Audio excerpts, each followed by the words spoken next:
Welcome back to Les Schwab Tire Center's Outdoor GPS, presented by Fisherman's Marine and Outdoor. Welcome back, everyone. Talking some walleye fishing with a professional, Bill Wood. We're talking also, of course, you got to make sure we get that in there. The buy three, get one free deal from Fisherman's Marine and Yakima. All these products he uses daily with his clients. And then, of course, things get swapped out. I got to ask, though, when you get them right out of the package, Jared sends you a box, you got a whole bunch of stuff. Do you fish them right out of the package, or do you doctor them at that point? I do. I'll fish them right out of the package to start. And then as I start breaking leaders or have to rebuild leaders, I just start using the blades. Or if I'm getting short bit, you know, they come as a 2-hook out of the package. If I'm getting short bit and I'm using bigger worms, I go to that extra hook and I rebuild. 3 hooks? Yeah. Ah, 3 hooks. Okay, which is totally legal, everyone, as you're probably aware. Interesting. Not a lot of people are doing that. It takes some time. That's why professionals do what professionals do. Okay, so rods. Let's go ahead and grab your primary rod, which I'm assuming is your walker rod. Trolling rod. And we can hold it right in here. And you're going to see that he's got a 3-hook setup. Looks like size 2s. Yep. And then, of course, he's got one of the 3-5 blades on here, a replaceable clevis or exchangeable clevis, whatever you want to call it. And then, of course, an interesting pattern of beads. Now, he giggles, but there's a reason why he's doing this. In the break, you mentioned that with different beads, you get kind of a different glow, right? You get a little different kind of sheen that the fish can see when they come up behind your baits. Right. First question I got to ask. You can go ahead and set it in. First thing I got to ask, are they coming up after the worm? Are they coming up after the spinner blade? Are they coming up after both? What do you think that they're doing?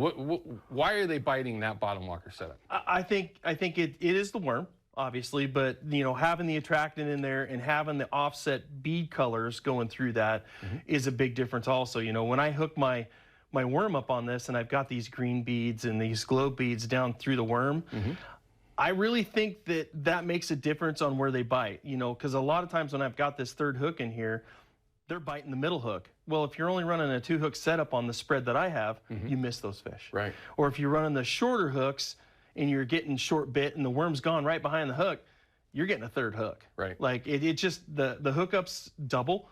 You don't miss nearly as much.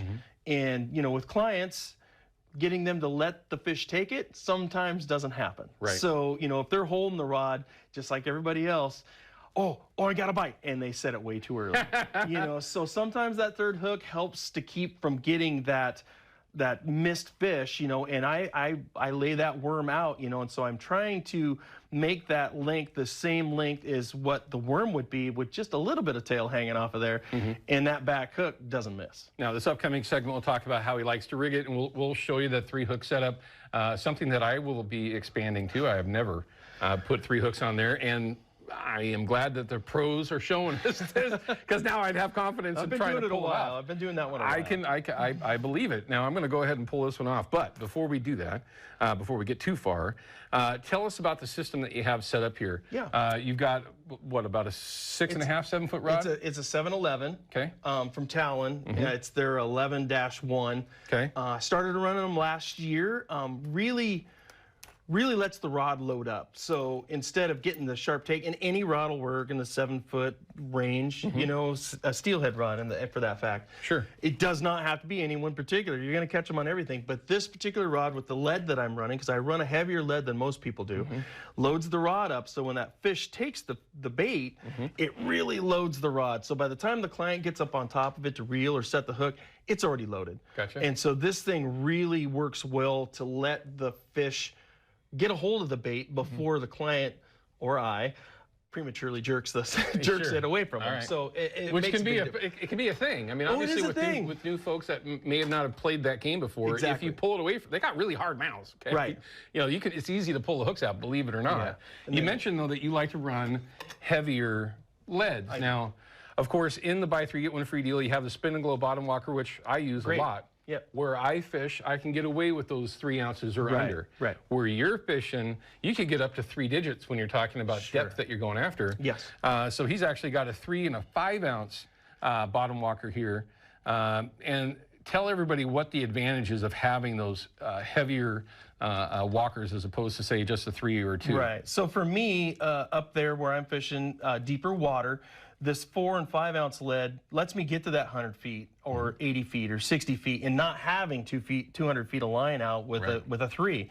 So I've gone to using a heavier lead, and that keeps my rod angle right. Just like I was telling you earlier, if you can salmon fish, you can walleye fish. Gotcha. The angle's the same. So if I can keep that bottom walker bouncing and not have out 200 feet of line, makes a huge difference for me. I think in the same aspect as salmon fishing. I want that angle 45 degrees, and by running the heavier lead, that keeps it there. And a lot of that's going to fall down to bow control as well. Yes.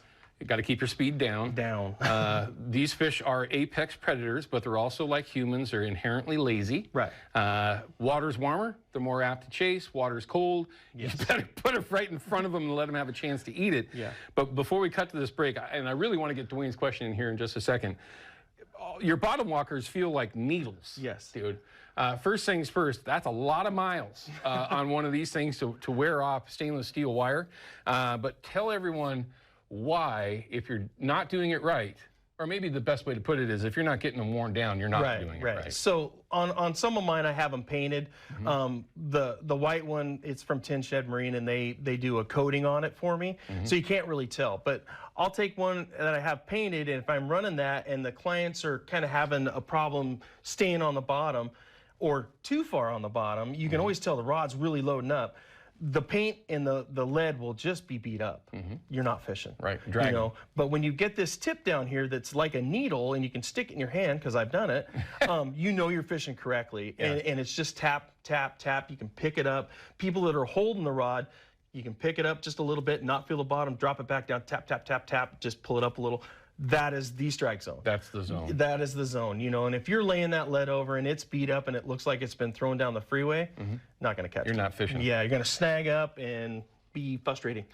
Line angle, boat control, Speed. Presentation, all come into play when you're talking about being successful with walleye. Especially earlier in the season when I start. It's a lot colder in February, and you've got to let them find that bait. It's you got to go slow. So going slower, the rod angle, you'll catch them. They just don't want to chase it going fast. You're doing 3 miles an hour, yeah, you'll catch one now and then, but you're not going to catch as many. It's not like fishing in August when they'll chase down a plug going Mach 100. Exactly. All right, so we're going to cut to a quick break. When we come back, we're going to have our Chevy Silverado Tech Tip of the Week. And real quickly, I just wanted him to show you how, with this 3-hook setup, in particular with the slow death in front of it, because this is totally different. I've been doing this for a long time. I have not seen this rigging. Number one, thank you for at least being willing to share that with everyone. But we're going to have that for you when we come back from this break. Outdoor GPS is brought to you by Yakima Bait, steeped in tradition, innovation, and fishing success. Procure Bait Sense, ruthlessly effective. And by North American Metals Incorporated, first choice for all your metal roofing and siding needs.